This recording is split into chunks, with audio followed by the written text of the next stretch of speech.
Halo guys, kembali lagi di bagian kedua, Crypto Money Psychology. Apa yang akan kita bahas di bagian kedua ini, yaitu kita akan membahas ya, gimana hubungan antara psikologi ya dengan trading dan investing, terutama di market cryptocurrency secara saintifik atau secara ilmiah. Pertama ada riset dari Low dan Repin tahun 2002 yang berjudul The Psychology of Real-Time Financial Risk Processing, yang mana di sini diungkapkan dan dijelaskan bahwa trader ini yang mengalami namanya stres emosional, ini mereka cenderung membuat keputusan yang buruk. Di sini kita melihat ya gimana pentingnya stabilitas emosi ketika trading.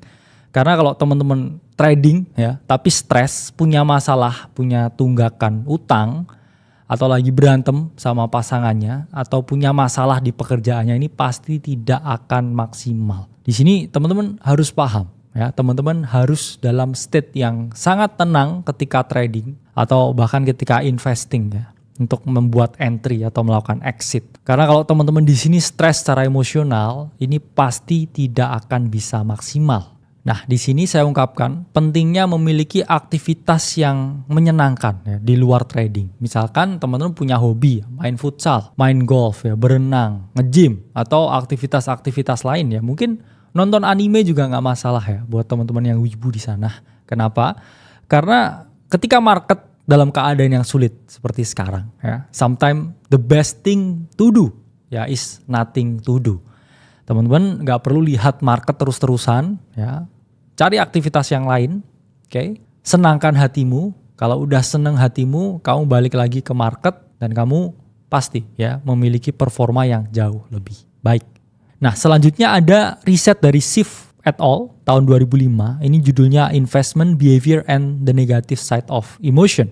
Riset ini cukup menarik ya, di mana di sini dijelaskan bahwa individu yang memiliki kerusakan pada amigdala, ya, amigdala itu bagian di otak. Ini menunjukkan bahwa keputusan finansialnya ini jauh lebih rasional tanpa emosi dan hasil investasinya ini jauh lebih optimal.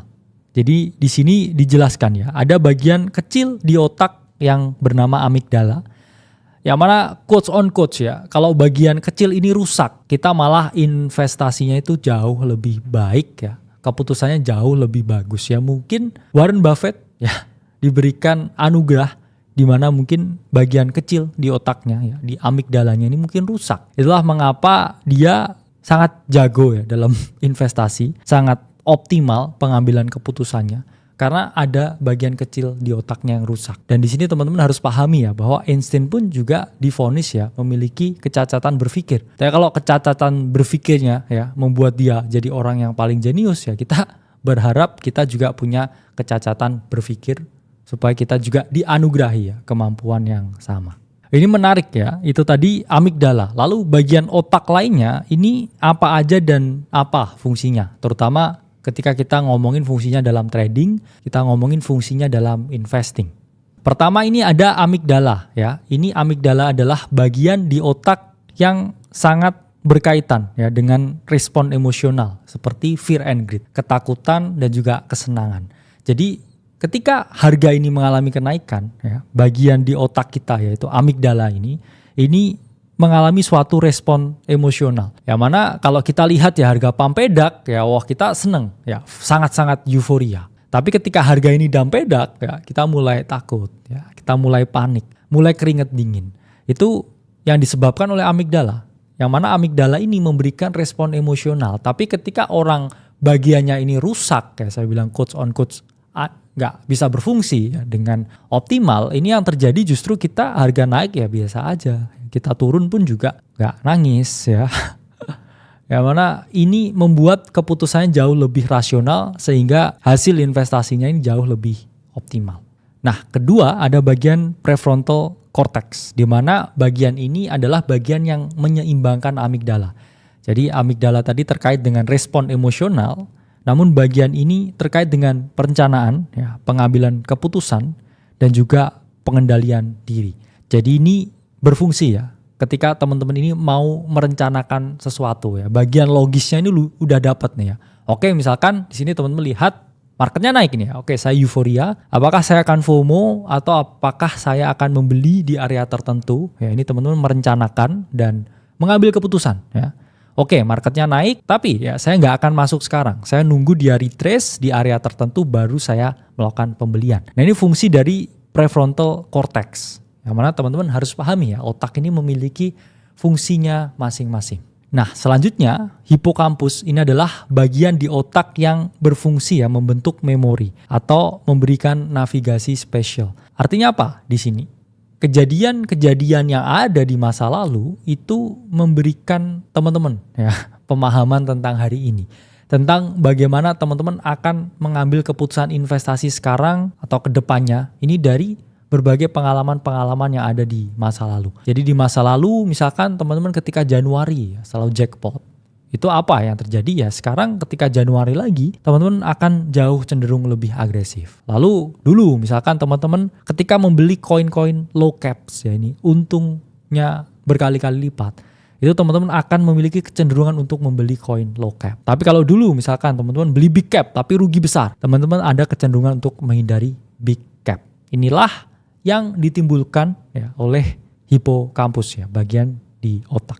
Dan ini juga ada riset yang menarik ya dari Camelia Kuhnen dan Brian Knudsen, di mana riset yang berjudul The Neural Basis of Financial Risk Taking ini menjelaskan ya kalau aktivitas di bagian otak terkait dengan kesenangan, nucleus accumbens dan ketakutan insula ini sangat berpengaruh terhadap pengambilan risiko dan menghindari risiko. Jadi ketika kita seneng ya atau sedih, ini memiliki kecenderungan ya kita mau agresif atau lebih pasif di market itu. Dan selanjutnya ya ini sedikit pembahasan mengenai apa yang terjadi di tubuh kita ketika kita melakukan trading, ketika kita melakukan investing di market cryptocurrency. Nah, ini riset dari Leno 2017 ketika kita trading ya hormon stres di air liur itu mengalami peningkatan ya. Jadi teman-teman kalau trading ini cenderung stres, cenderung tambah ya jumlah air liurnya. Itu menunjukkan kalau teman-teman ini sebenarnya lagi gelisah.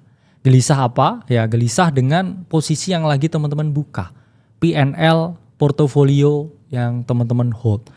Karena ya mau nggak mau ya marketnya buka 24 jam, ya stresnya meningkat ya. Produksi air liur kita ya ini juga mengalami peningkatan. Ini dari riset yang diungkapkan oleh Leno tahun 2017. Nah, kemudian ada riset dari SIH 2016. Pupil mata melebar ketika mau mengambil keputusan saat trading. Nah, ini pasti teman-teman bisa relate ya. Lihat harga pampedak, waduh ya, langsung matanya hijau. Ya. Apakah saya beli di sini? Sama juga ketika teman-teman melihat portofolionya di pagi hari. Wah, kok merah ya. Ada crash ya. Ada big event. Ya, ada selling moment di sini. Terus teman-teman lihat portonya turun signifikan. Pasti ya mata melebar ya pupilnya sehingga membuat ya kita cenderung ya panik lagi setelah kita melihat ya ada pergerakan atau event tertentu di market. Nah, selanjutnya juga riset yang sama dari SIH 2016 di mana di sini disebutkan bahwa rangsangan otak ini meningkat ketika kita mengambil keputusan trading. Ya jelas ya, di sini kalau kita lihat ya, trading ya dengan risiko yang tinggi, ya pasti otak kita juga mengalami impuls-impuls tertentu ya terkait dengan kepanikan, kesenangan, ya euforia. Ya mana kalau diterusin ya secara jangka panjang, ya ini pasti ada kerusakan di otak kalau kita nggak bisa manage itu dengan benar.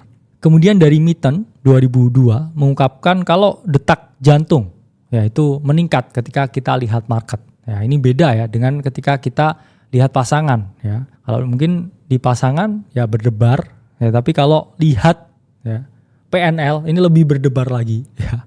Lebih deg-degan lagi. Kadang teman-teman mungkin chatting ya dengan pacar ya, gebetan atau istri ya ini berdebarnya berbeda dibandingkan ketika melihat notifikasi likuidasi ya. Lihat chat ya dari gebetan yang mungkin berdebarnya dikit, tapi kalau wah liquidation alert ya ini wah lebih deg-degan lagi ya. Ini yang terjadi dengan detak jantung kita ketika kita sedang ya involved dengan market. Ini research dari Mitten 2002. Dan kemudian ada low dan rapin, di mana di sini diungkapkan ya, ketika kita involve dengan market, rasanya kulit ini seperti kesetrum. Ya, selalu ada rangsangan di kulit kita seakan-akan tersetrum. Ya, ini mungkin sama ya kalau kita bayangin di market, ini kita lagi lihat apa ya, naik atau turun ya, pasti ada sensasi tertentu ya di semua organ tubuh kita. Salah satunya juga di kulit. Nah, di sini udah paham ya secara saintifik ini gimana ya efek dari market ketika kita trading, ketika kita investing di market cryptocurrency. Jadi sampai jumpa di modul selanjutnya.